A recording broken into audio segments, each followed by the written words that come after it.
విద్వేషాలు తెచ్చుకోవట్లేదు ఒప్పరాంతంగా. ఒక ప్రాంతం దగ్గరికి వెళ్ళి వాళ్ళు దొంగవాళ్ళు వాళ్ళు తన్ని తరమేశారు, లేదా ఈ ప్రాంతాల మధ్యన తమిళ మధ్య విద్వేషాలు తెచ్చుకోవట్లేదు. ఆయన బయటకు వచ్చి మీరు కూడా చేసుకోండి, ఆ కృష్ణాన్ని నలుగురు చేసుకోండి అని చెప్పాడు ఆయన, లేకపోతే గుడ్లెప్పి తీస్తానండి అని మాట్లాడా? దేశ చరిత్రలో అప్పుడే కొత్తగా వచ్చి రాజకీయ పార్టీ పెట్టి 9 నెలల్లో 2/3 మెజార్టీతో అధికారం వచ్చి ముఖ్యమంత్రి అని వాళ్ళు ఈ చరిత్రలో ఎవరు ఉన్నారు? 100% స్ట్రైక్ రేట్ అంటున్నారు. 100% స్ట్రైక్ రేట్ ఫస్ట్ ఎవరికి వచ్చింది? ఎల్జేపీకి, పాశ్వాన్ గారికి. మొత్తం కూటమిలో ఎన్ని సీట్లు పోటీ చేసి అన్ని సీట్లు ఎక్కాడు ఆయన. చరిత్రలో అసెంబ్లీలో ఉన్న అన్ని స్థానాలకు పోటీ చేసింది పార్టీ. 100% strike rate. 100% అసెంబ్లీలో ఉన్న వాళ్ళందరూ ఆ పార్టీ వాళ్ళే.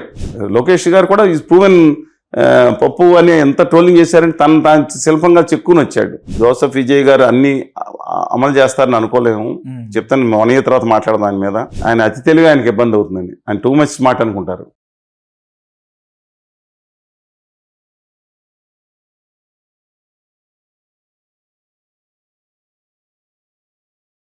నమస్తే, వెల్కమ్ టు తెలుగు రాజ్యం. ఈరోజు మనతో పాటు ఉన్నారు ప్రముఖ సామాజిక ఉద్యమకారులు చలసాని శ్రీనివాస్ గారు.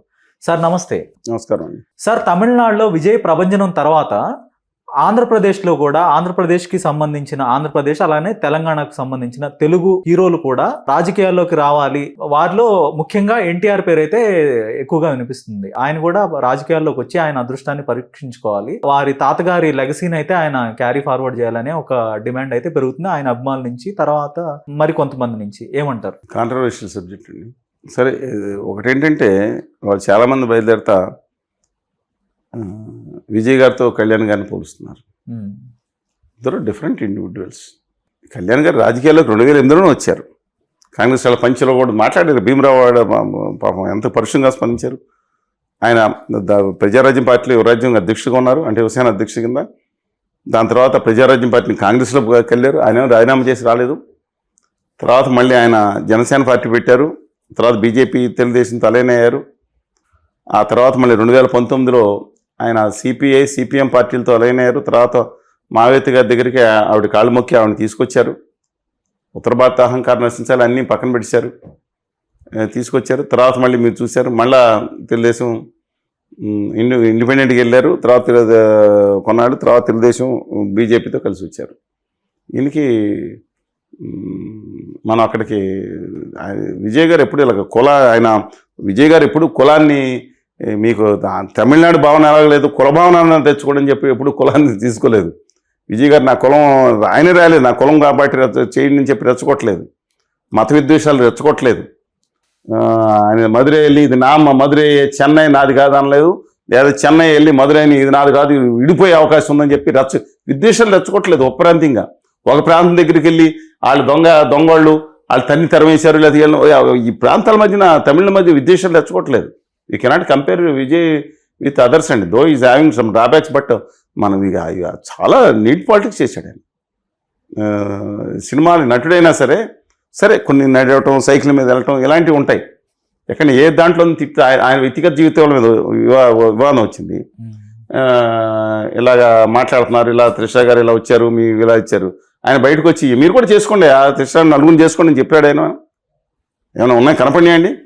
చాలా హుందాగా తను ప్రతిస్పందించలేదు వ్యక్తిగతానికి. రోడ్ల మీదకి వచ్చి కొట్టండి, లేకపోతే గుడ్లెప్పి తీస్తానండి అని మాట్లాడా? తెలియదు, మీరు చెప్పండి. ఒక మాట మాట్లాడా, గుడ్లెప్పి తీస్తానండి అని చెప్పాడు ఆయన. బట్టలెప్పి రోడ్ల మీద అక్కలకి తీసి రోడ్ల మీద నిలబడతా అన్నాడా? ఆయన అనేక విధాలు వేధించారు కదా, మాట్లాడలేదు. రోడ్ల మీద బైఠాయించి గొడవ కూడా చేయలేదు. చెప్తున్నాను అనేకం, అది అంటే డిఫరెంట్. అందుకని పాలిటిక్స్ ఆర్ డిఫరెంట్. పాపం ఇక్కడ ఉండే బాధలు ఎక్కడ ఉన్నాయి అనుకోండి, we cannot compare with that. ఇక్కడ పెట్టిన హింసలో పెట్టేవాళ్ళు అధికారులు ఉన్నారు. సరే, కమింగ్ బ్యాక్ టు ఎన్టీఆర్ గారిది, వీ కెనాట్ కంపేర్. ఆనాటి ఎన్టీఆర్ గారిని ఇంకో రాజకీయాల్లో చాలామంది కంపేర్ చేస్తున్నారు విజయ్ గారితో, ఎంజీ గారితో. No way. నేను చెప్పిన మాట ప్రతిదీ ఇవాళ మీరు పెట్టుకోండి. దేశ చరిత్రలో అప్పుడే కొత్తగా వచ్చి రాజకీయ పార్టీ పెట్టి 9 నెలల్లో 2/3 మెజార్టీతో అధికారం వచ్చి ముఖ్యమంత్రి అని వాళ్ళు ఈ చరిత్రలో ఎవరు ఉన్నారు? 1917లో పుట్టిన ఎంజి రామచంద్రన్ గారు, ఆయన 20 ఏళ్ల వయసులోనే కాంగ్రెస్ పార్టీలో చేరారు. చేరిన తర్వాత అక్కడ కంటిన్యూ అయిన తర్వాత 1953లో డిఎంకేలో చేరారు. 1963లో ఎమ్మెల్సీ అయ్యారు. 1967లో ఎమ్మెల్యే అయ్యారు డిఎంకే పార్టీలో చేరి. 1971 ఎండింగ్లో విడిపోయారు. 72లో కొత్త పార్టీ పెట్టారు. ఎన్నికైన తర్వాత 77లో ముఖ్యమంత్రి అయ్యారు. అంటే 30-70 దాదాపు 40 ఏళ్ళ తర్వాత ముఖ్యమంత్రి అయ్యారు. అలాగే మిగతా వాళ్ళు మీరు లెక్కేసుకుంటే విజయ్ గారు 2024లో పార్టీ పెట్టడం జరిగింది. సరే 2 ఏళ్ళలో 108 స్థానాలు తీసుకొచ్చింది, 2/3 మెజార్టీ. ఈ దేశ చరిత్రలో ఇంకెవరన్నా ఉన్నారండి? పార్టీ పెట్టిన 2 ఏళ్లలో దేశంలో ప్రధాన ప్రతిపక్షంగా అవతరించడం, గుర్తింపు లేకపోవడం వేరు. ఈ దేశ చరిత్రలో 1984 నుంచి 1989 వరకు దేశంలో ప్రధాన రాజకీయ పార్టీగా నిలబెట్టింది ఎవరు? ఎన్టీఆర్. 1989 నుంచి 94 వరకు నేషనల్ ఫ్రంట్ అధికారంలో ఉంది, దాని చైర్మన్ ఎవరు? అంటే దేశ రాజకీయాన్ని శాసించడం cannot compare with others absolutely, though is having drawbacks. ఆయన మనకే గాంధీ గారిని తీసుకొచ్చారు. మనకే గాంధీ భాష వచ్చా? ఇందిరాగాంధీ నైతిక దెబ్బతీయడానికి భాస్కర్ రెడ్డి ప్రక్కన 5 సీట్లు ఇచ్చారు ఆయన, 4 నెగ్గారు. దాంట్లో గవర్నర్ ప్రకాష్ రావు గారిని కూడా ఉన్నారు ఆయన కూడా. అందువల్ల దిస్ ఎంటైర్లీ డిఫరెంట్ సెక్ట్ అండి. ఎంతో మిగతా వాళ్ళని కంపేర్ చేయడం నాకు అర్థం కాదు. ఇక్కడ కంపారిజన్ లేకపోయినా కూడా కానీ నేను అన్నాను అది మీరు అన్న పాయింట్ అంటే కొంతమంది ఆయన 100% స్ట్రైక్ రేట్ అంటున్నారు. 100% స్ట్రైక్ రేట్ ఫస్ట్ వరకు వచ్చింది ఎల్జేపీకి, పాశ్వాన్ గారికి. మొత్తం కూటమిలో ఎన్ని సీట్లు పోటీ చేసి అన్ని సీట్లు ఎక్కాడు ఆయన. 100% స్ట్రైక్ రేట్ ప్రపంచంలో అక్కడ జరగలేదంటారండి. తర్వాత జనసేనకి వీళ్ళందరికన్నా ముందు వచ్చింది. వీళ్ళందరికన్నా ముందు మోపనార్ గారికి అంటే పక్క రాష్ట్రంలో లెక్కే మాకండి 39 సీట్లు 39 అంటే 40కి 39, రాష్ట్రం 39కి 39 తగ్గించారు. ఒక సీటు పక్క దాంట్లో పోయింది అనుకోండి. సరే అది జరిగింది. ఇంకొక ఆయన ఉన్నాడు ముఖ్యమంత్రి, ఈ దేశ చరిత్రలో కాగితం మీద రాసి పెట్టుకోండి, చరిత్రలో అసెంబ్లీలో ఉన్న అన్ని స్థానాలకు పోటీ చేసింది పార్టీ. 100% స్ట్రైక్ రేట్, 100% అసెంబ్లీలో ఉన్న వాళ్ళందరూ ఆ పార్టీ వాళ్ళే ముఖ్యమంత్రి అయ్యాడు. 100% స్ట్రైక్ రేట్ ఏంటి ఇంకా? అంటే ఒక అసెంబ్లీలో 1 సీట్లు ఉన్నాయనుకో, 1 సీట్లు పోటీ చేసి 1 సీట్లు నెగ్గేసి 1 సీట్లు ఆయన పార్టీ నెగ్గింది, 1 సీట్లో ముఖ్యమంత్రి అయ్యాడు. అదేదో లోక్ జనశక్తి పాశ్వాన్ గారు గొప్ప విజయం సాధించాడు కూటమిలో పొత్తులో భాగంగా, అది పక్కన పెట్టను. కానీ రాజకీయాలు ఎంటైర్లీ డిఫరెంట్.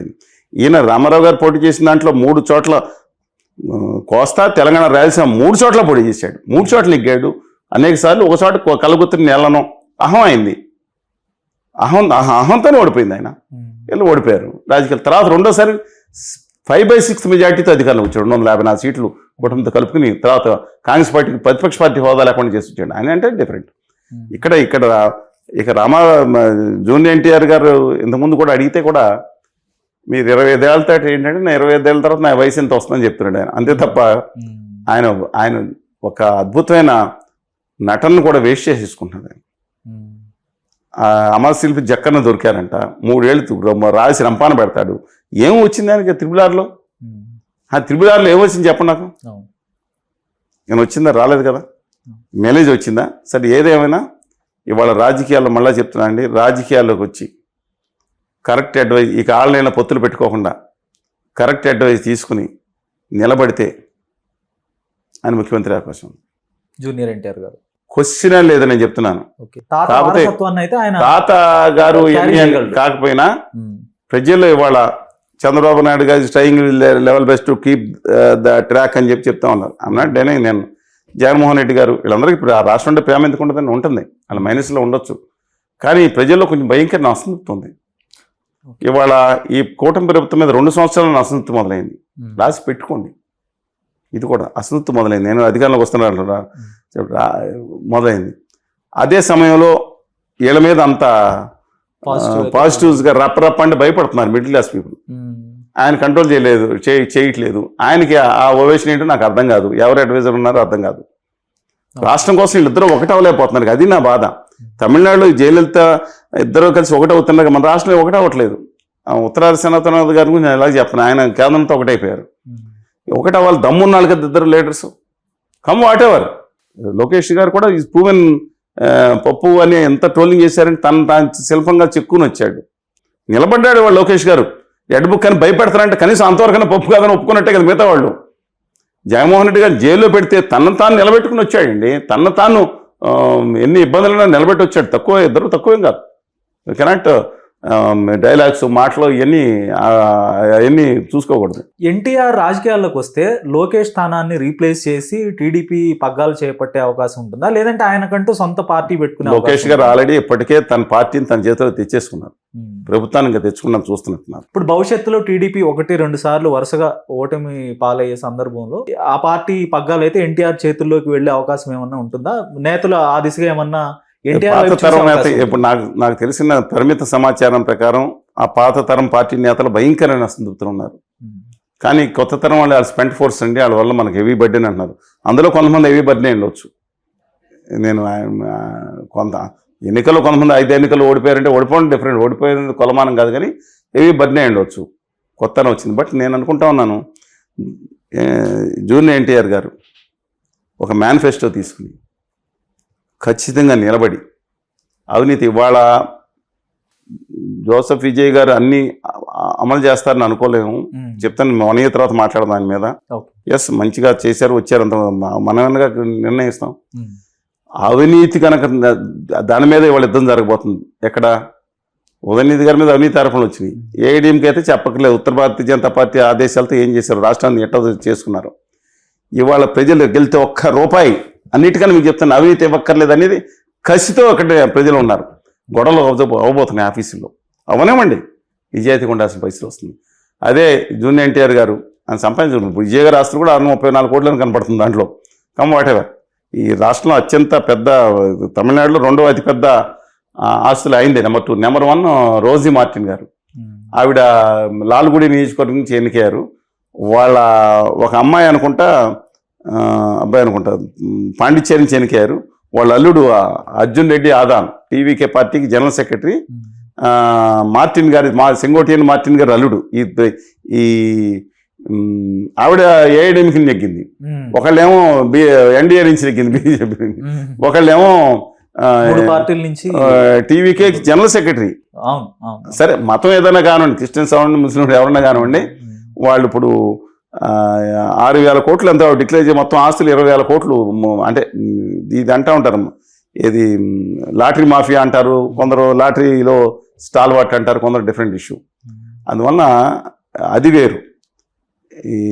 ఆయన మీద వచ్చింది ఏంటంటే ఇవాళ విజయ్ గారు నిజాయితీగా ఉంటాడు, ఆయనకు ఆస్తులు ఉన్నాయి కదా, అవసరమే ఉందని. ఇవాళ జూనియర్ ఎన్టీఆర్ గారు కూడా అవినీతి లేని పాలన ఇస్తాను, ఆయన మీద ఆరోపణలు ఏం లేవు. ఆయన ఆల్రెడీ రాజకీయాలు లేకపోవడం ఏంటి, ఎన్నికల ప్రచారం కూడా చేసుకుని వచ్చారు కదా. 2009లో యాక్సిడెంట్ అయింది కదా, రేవంత్ రెడ్డి గారు ఆయన పక్కన కూర్చునేదారు కదా, చాలాసార్లు చూసాం కదా.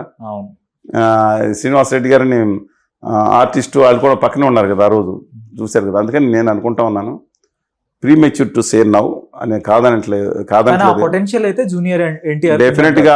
కానీ ఆయన అతి తెలివి ఆయన ఇబ్బంది అనేది నేను ఒక మిత్రుడు చెప్తున్నాడు డిస్కషన్ వచ్చినప్పుడు, ఆయన అతి తెలివి ఆయనకి ఇబ్బంది అవుతుందని, ఆయన టూ మచ్ స్మార్ట్ అనుకుంటారు అని అంట.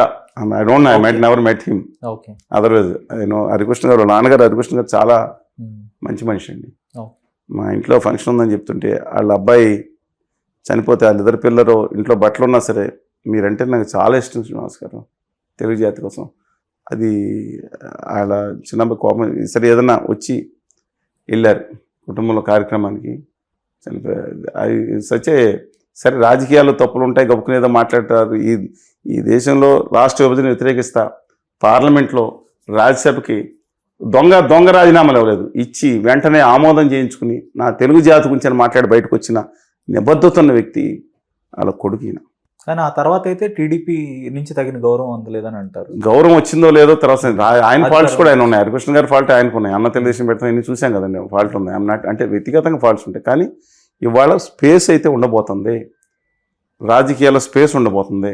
ఆంధ్రప్రదేశ్లో కూడా ఒక స్పేస్ క్రియేట్ కాబోతుంది, తెలంగాణలో కూడా స్పేస్ రాబోతుంది.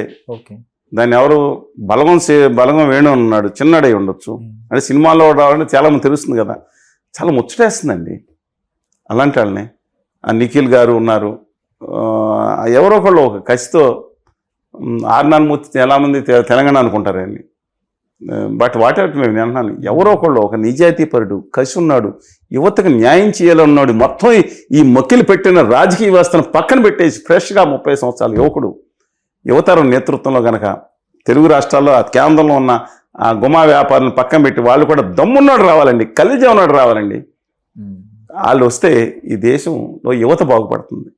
లేదంటే వీళ్ళు మాత్రం వీళ్ళ కొడుకులు మాత్రం అమెరికాలో ఉంటారు, వీళ్ళ కొడుకులు మాత్రం వ్యాపారవేత్తలు అవుతారు, వీళ్ళ కొడుకులు మాత్రం పెద్ద పెద్ద దానికి చైర్మన్లు అయిపోతారు, ఏమీ లేకుండా ఆడటం రాకపోయినా.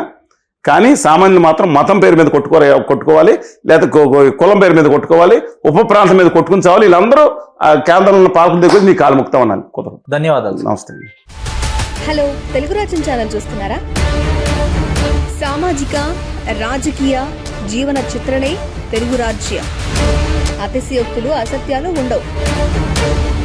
రాజకీయ కోణం కాదు, ప్రజా కోణమే కొలబద్ద. తెలుగు రాజ్యం వీక్షణ మీ ఉత్తమ అభిరుచికి నిదర్శనం.